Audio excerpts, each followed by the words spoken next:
Analyse de la sensibilité alimentaire, aussi appelée Foodprint Tester. A.S.T.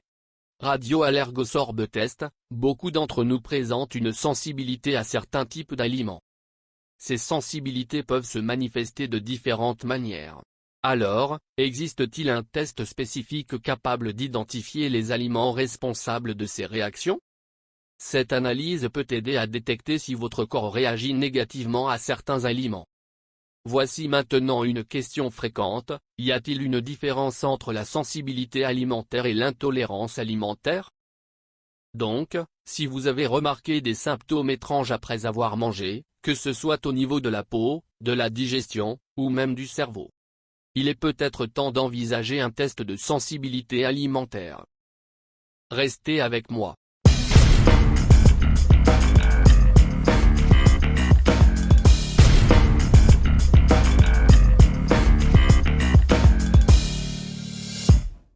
Que la paix soit sur vous. Je suis Hussein Lotfi, et vous regardez la chaîne Oculus Pharmacist, avec un nouvel épisode de l'analyse de A à Z. Bienvenue. Pour commencer, voici les grands titres de l'épisode d'aujourd'hui. Si vous cherchez un sujet précis, il vous suffit de revenir en arrière dans la vidéo jusqu'au titre et à la section qui vous intéresse. Mais si vous souhaitez tout savoir sur l'analyse de la sensibilité alimentaire, restez avec moi, du début jusqu'à la fin. Comme d'habitude, commençons par un aperçu rapide et quelques informations générales sur le sujet du jour. C'est un sujet très simple et facile à comprendre, mais il peut tout de même prêter à confusion chez certaines personnes. Tout d'abord, il faut connaître deux termes très importants, à ne pas confondre. Premier terme, l'intolérance alimentaire. Cela signifie que votre corps ne supporte pas certains aliments. Mais qu'est-ce que ça veut dire exactement? Beaucoup de personnes, après avoir mangé un aliment spécifique, commencent à ressentir des symptômes 2 à 3 heures plus tard, quand la digestion commence. Parmi ces symptômes, constipation, gaz, diarrhée, parfois même des troubles de la parole. Mais, tous ces symptômes disparaissent généralement dès que la personne va aux toilettes et que le corps élimine les restes de cet aliment. C'est similaire à l'intolérance au lactose, la sensibilité aux édulcorants artificiels, ou encore les problèmes liés au gluten importants. Le gluten peut provoquer deux types de problèmes différents. 1. Une intolérance alimentaire, que l'on appelle sensibilité au gluten non cœliaque. 2. Le second type sera abordé dans un instant. Vous vous dites peut-être, je ne comprends toujours pas. Qu'est-ce que cela veut dire, ne pas tolérer un aliment? C'est simple, certaines personnes manquent d'enzymes spécifiques nécessaires à la digestion de certains aliments. Résultat, au lieu d'être digérés normalement, ces aliments sont digérés de manière anormale. Cette mauvaise digestion peut produire des toxines, des gaz, et des composés qui peuvent même affecter la parole, ce qui provoque des symptômes comme gaz, constipation, douleur abdominale, ballonnement. Mais encore une fois que le corps élimine l'aliment non digéré, les symptômes disparaissent. Deuxième terme, l'allergie alimentaire. C'est le sujet principal de l'épisode d'aujourd'hui. Cela signifie que votre corps réagit à certains aliments. Dès que vous entendez le mot allergie, rappelez-vous que cela signifie que le problème vient du système immunitaire. Mais que signifie cela exactement? Une personne mange un aliment. Le corps le digère normalement. Mais certaines protéines issues de cet aliment passent dans le sang. À ce moment-là, le système immunitaire prend ces protéines pour des substances étrangères ou dangereuses, et commence à les attaquer. C'est là que commencent à apparaître les symptômes de l'allergie alimentaire, que nous verrons dans la section suivante. Mais attention, beaucoup de maladies se ressemblent. C'est pourquoi le médecin doit être certain du bon diagnostic avant de commencer tout traitement.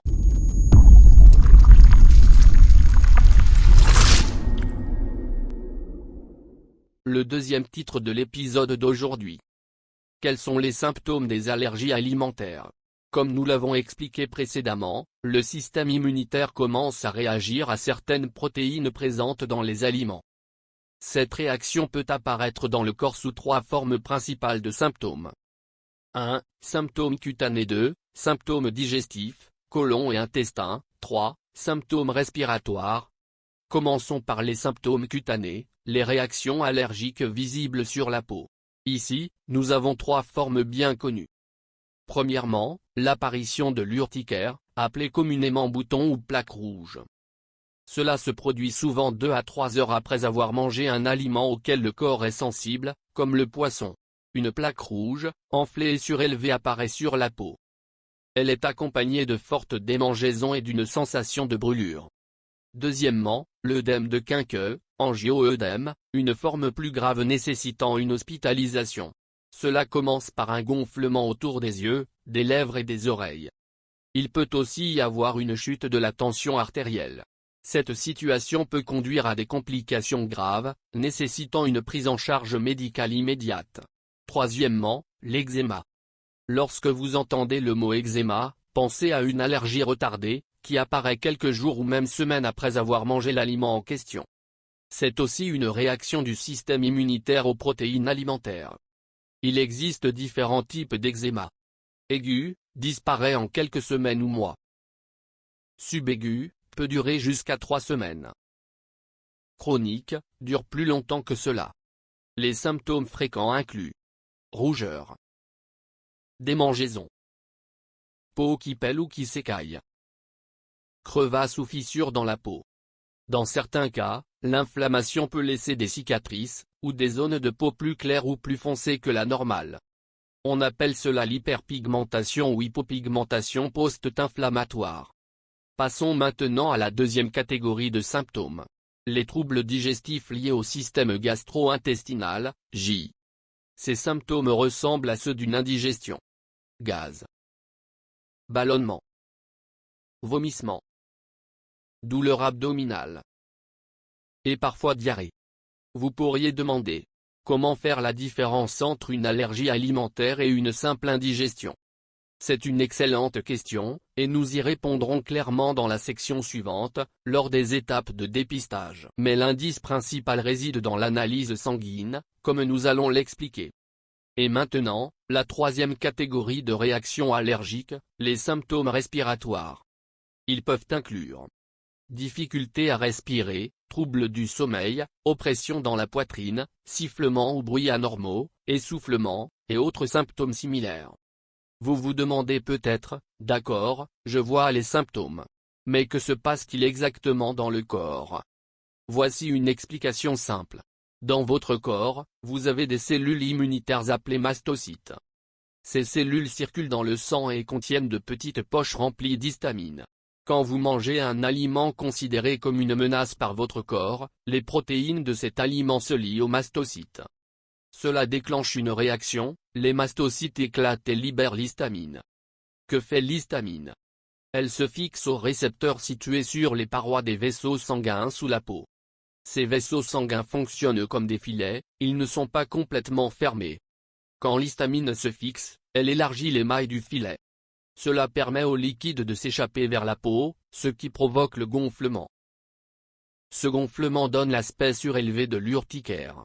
La rougeur, elle, vient de l'élargissement des vaisseaux et de l'afflux de globules rouges vers la zone. C'est ce qu'on appelle l'érythème. L'histamine agit aussi sur les nerfs, elle les stimule, ce qui crée la sensation de démangeaison ou d'inconfort. C'est ce qui se passe dans les réactions allergiques immédiates, comme l'urticaire. Mais toutes les réactions allergiques ne sont pas immédiates. Certaines se déclenchent plus tard et pas à cause de l'histamine. Elles sont provoquées par d'autres signaux immunitaires, appelés cytokines. Ces signaux sont libérés plus lentement, et s'accumulent avec le temps, toujours en réponse à une interaction entre les protéines alimentaires et le système immunitaire. Et c'est ainsi que nous comprenons désormais la différence entre intolérance et allergie alimentaire, les symptômes de l'allergie alimentaire. Et comment le corps réagit lorsqu'il est exposé à certaines protéines présentes dans les aliments.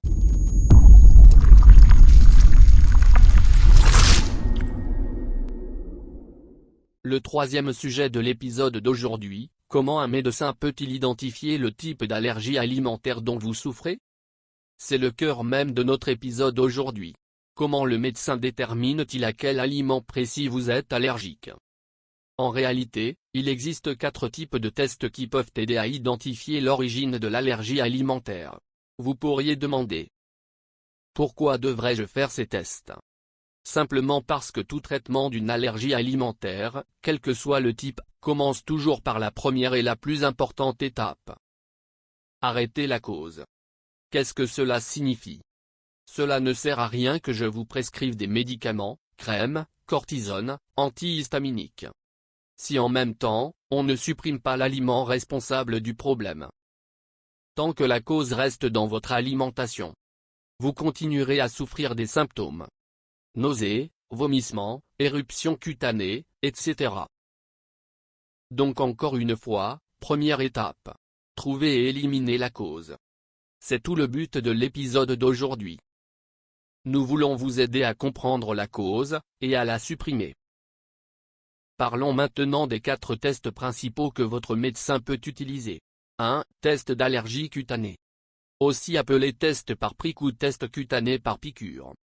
Le principe est simple. On prend de petites doses concentrées de différents aliments, surtout ceux courants dans votre région. Et on les applique sur votre peau en piquant ou en grattant légèrement la surface. Ensuite, on observe la réaction de votre corps. S'il y a une réaction, rougeur, gonflement ou petite bosse à l'endroit du test, cela signifie que votre corps réagit à cet aliment précis. Et ainsi, on commence à identifier l'allergène. 2. Test RAST. RAST égale radioallergosorb test. Parfois appelé footprint dans certains pays. C'est un test sanguin considéré comme la référence pour le diagnostic des allergies alimentaires. Il mesure la présence d'anticorps spécifiques dans votre sang, appelés anticorps IgE. Qu'est-ce que c'est? Les IgE sont des protéines que votre système immunitaire produit en réponse aux allergènes, comme les protéines alimentaires. Ce test vérifie donc la quantité d'IgE présente pour différents aliments. Les résultats sont généralement classés en 3 niveaux. Sensibilité élevée. Même une petite quantité de cet aliment provoque des symptômes allergiques forts. Sensibilité modérée. De petites quantités peuvent ne pas déclencher de réaction visible, mais de plus grandes quantités oui. Sensibilité faible ou nulle. Vous pouvez manger cet aliment sans problème, votre corps n'y réagit pas. Ce test permet d'identifier rapidement et précisément plusieurs allergies alimentaires en même temps. 3. Challenge alimentaire. Ce test est très précis, mais aussi risqué, il doit donc être réalisé en milieu hospitalier. Voici comment cela fonctionne. Le patient est admis à l'hôpital. Pendant 2 jours, il ne consomme que de l'eau, pas de nourriture, pour éliminer tout résidu alimentaire ou allergène. Tous les médicaments, en particulier les anti-allergiques, sont arrêtés. En gros, on nettoie le corps, puis on commence à introduire les allergènes alimentaires courants, un par un, généralement sous la langue, en petites doses contrôlées. Les médecins observent alors toute réaction cutanée ou corporelle. Pourquoi ce test est-il fait à l'hôpital? Parce que les aliments testés sont très concentrés, et une fois dans le sang, ils peuvent provoquer des réactions allergiques graves, y compris un choc anaphylactique. Les médecins doivent donc être présents, prêts à intervenir immédiatement. Ce test est très différent du test cutané, car ici, l'aliment pénètre tout le corps, pas seulement la peau. 4. Régime d'élimination. Cette méthode est populaire et très utilisée. Le principe est simple. Si quelqu'un suspecte qu'un aliment cause une allergie, il arrête de le manger pendant 1 à 2 semaines. Puis, il le réintroduit seul, sans mélanger avec d'autres aliments. Si les symptômes apparaissent dans les 2 à 3 heures qui suivent, cela signifie que cet aliment est probablement responsable. Simple, non?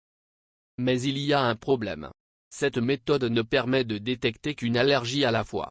Elle ne révèle pas les sensibilités multiples, et beaucoup de personnes sont allergiques à 5, 10, voire 20 aliments différents. De plus, la plupart des aliments que nous mangeons ne sont pas consommés seuls, ils sont mélangés à d'autres ingrédients ou cachés dans des produits transformés. Cela complique l'identification précise de la cause par simple observation. En résumé, si vous pensez avoir une allergie alimentaire, voici les 4 outils que les médecins peuvent utiliser pour détecter précisément le problème. 1. Test cutané par piqûre. 2. Test sanguin RAST, footprint. 3. Challenge alimentaire, en milieu hospitalier. 4. Régime d'élimination.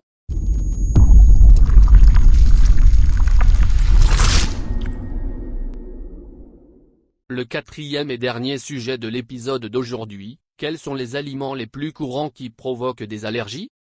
Terminons avec un point très important, quels aliments autour de nous sont les plus connus pour déclencher des allergies alimentaires? Voici les principaux coupables. 1. Produits laitiers. Cela inclut le lait, le fromage, le yaourt, la crème, et autres produits à base de lait.